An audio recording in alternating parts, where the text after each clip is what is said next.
Americans have very strong opinions about motorcycles. Italian bikes, sexy, fast, exotic, the dream. Japanese bikes, boring, reliable, practical, the compromise. But I spent weeks digging into the actual data, sales numbers, reliability ratings, real owner costs.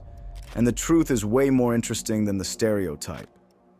Because what Americans think about these motorcycles, it's almost completely backwards. American perception setup. Let's talk about what Americans actually believe. Italian motorcycles, the American dream. Beautiful design check, racing heritage check, performance machines check, status symbol, check mark. The bike you buy when you've made it. Japanese motorcycles, the American reality. Boring but reliable check mark. Practical commuters check, no soul check mark. The bike you settle for.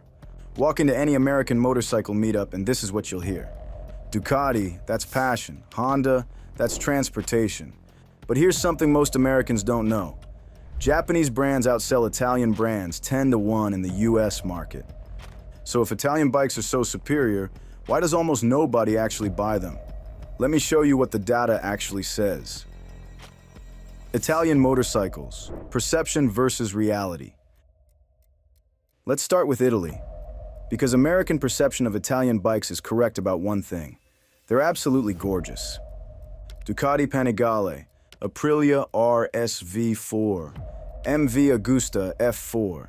These are rolling sculptures. And the performance, legitimate, World Superbike Championships, MotoGP wins, real racing pedigree. The perception. Italian bikes are the ultimate. Americans see Italian motorcycles as the pinnacle, the dream bike.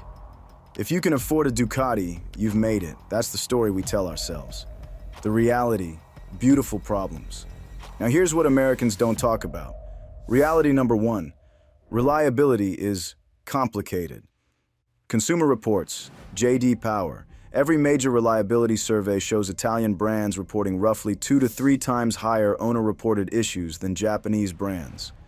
Now, to be fair, Ducati has improved significantly since Audi ownership. The newer V4 engines have 18,000-mile valve intervals instead of the old 7,500.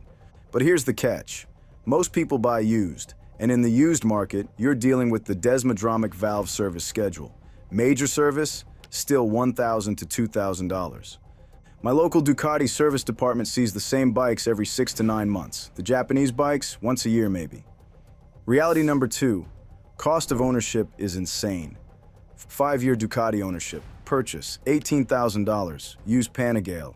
Insurance, $1,200 per year equals $6,000. Maintenance, $1,500 per year equals $7,500. Depreciation, minus $8,000. Total cost, $21,500 over 5 years. Resale value, $10,000. Net cost, $11,500. You're spending over $2,000 a year just to own it. Not even ride it, just own it. Reality number three, they sit in garages. Average annual mileage for Italian bikes in the US, around 2,300 miles. That's 190 miles per month. Americans buy Italian bikes to look at them, not ride them. Every Ducati forum has the same threads. How do I start my bike after winter storage? Battery died again. Is it normal for oil to weep from the cases? Now, to be completely fair, for some owners that's perfectly fine. Some bikes are bought to be experienced emotionally, not practically, and there's nothing wrong with that. If you want a bike to appreciate as art, to take out on perfect Sunday mornings, to make you feel special every time you look at it, Italian bikes absolutely deliver that. But that's different than claiming they're objectively better motorcycles for daily use. Reality number four, dealer network is tiny. Ducati dealerships in the US, about 140. Honda dealerships, over 1,000. If your Ducati breaks down 200 miles from home, good luck finding someone who can work on it. Reality number five, the waiting game. And it's not just finding a mechanic, it's getting parts. Need a stator for a Suzuki? It's on a shelf somewhere in the US. You'll have it in 2 to 3 days. Need an ECU for an MV Agusta? You're waiting. I've heard stories from owners who've missed entire riding seasons because a part was back-ordered in Italy. Japanese logistics are a superpower. Italian logistics are a suggestion. So yes, Italian bikes are beautiful. Yes, they're fast. Yes, they have incredible heritage. But the American perception that they're the ultimate motorcycle, that conveniently ignores the part where they cost a fortune to own, need constant attention, and spend most of their lives parked. Japanese motorcycles, perception versus reality. Now let's talk about Japan. American perception of Japanese motorcycles, boring but reliable. The bike you settle for when you can't afford Italian. No character, no passion, appliances with wheels. That's what Americans say. The perception, boring but bulletproof. Japanese bikes will start every time. They'll never break, but they won't make you feel anything. That's the story. The reality, Americans have it completely backwards. Here's what actually happens when you own a Japanese motorcycle. Reality number 1. Boring is a lie. Yamaha R1. 0 to 60 in 2.8 seconds. Top speed, 186 miles per hour. Kawasaki H2, supercharged, 228 horsepower. One of the fastest production bikes ever made. Honda CBR 1000RR. Multiple World Superbike Championships. Japanese bikes have dominated World Superbike, Isle of Man TT, and endurance racing for decades. In MotoGP, they've won more championships historically, though Ducati has ruled the past few years. Boring? These are some of the highest performing motorcycles on Earth. Reality number 1B, the no-soul myth. And about the no-soul thing, listen to this.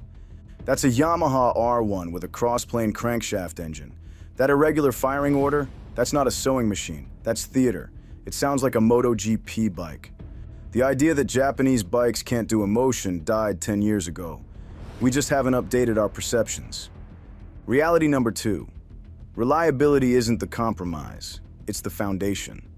Americans think reliability is what you accept when you can't afford Italian passion. Like, sure it's boring, but at least it works. That's completely backwards. Honda has one of the lowest failure rates of any motorcycle manufacturer, around 10 to 15% over 4 years. Ducati, 25 to 30%.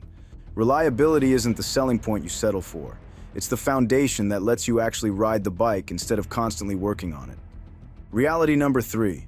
Cost of ownership is shockingly low. 5-year Honda ownership. Purchase $12,000. Use CBR 1000RR. Insurance. $800 per year equals $4,000. Maintenance. $500 per year equals $2,500. Depreciation. Minus $3,000. Total cost. $15,500 over 5 years. Resale value, $9,000. Net cost, $6,500. That's $5,000 less than the Ducati over the same 5 years. And you'll actually ride it more because you're not constantly worried about something breaking. Reality number 4, resale value strategy. Now, resale value is interesting. Ducatis can hold value well if you never ride them. Try selling a Ducati with 25,000 miles on the odometer. Buyers run away because they know a major desmodromic service is coming. That's $2,000 hanging over the sale. But a Yamaha with 25,000 miles, that's just getting broken in. You can sell that bike in 24 hours because nobody fears the maintenance history. Overall depreciation? Japanese bikes lose about 30 to 40% of their value over 5 years. Italian bikes? 40 to 50%. That 10% difference is real money. Japanese bikes give you the freedom to actually pile on miles without destroying your resale value. Reality number 5, dealer network means freedom. Honda has over 1,000 US dealers. Yamaha has 900 plus. Kawasaki has 800 plus. That means every 50 to 100 miles, you're near someone who can service your bike. You can actually take a Japanese bike on a cross-country trip without worrying about finding qualified service. Here's the thing, nobody admits about Japanese bikes feeling boring. They don't demand attention. They just disappear underneath you and let the ride matter. When your bike isn't constantly reminding you it exists through quirks and maintenance issues, you're free to actually focus on riding. That's not boring. That's engineering so good it becomes invisible. So let's recap what Americans get wrong. We think Japanese bikes are boring. They're not. They're just as fast as Italian bikes, often with better engineering. We think reliability is their compromise. It's not. It's their superpower that enables everything else. We think they have no soul. But a bike that actually runs and lets you ride 20,000 miles a year, that has more soul than a garage queen. The head-to-head. Who actually wins? Okay, so if we're being completely honest, who wins, Italy or Japan?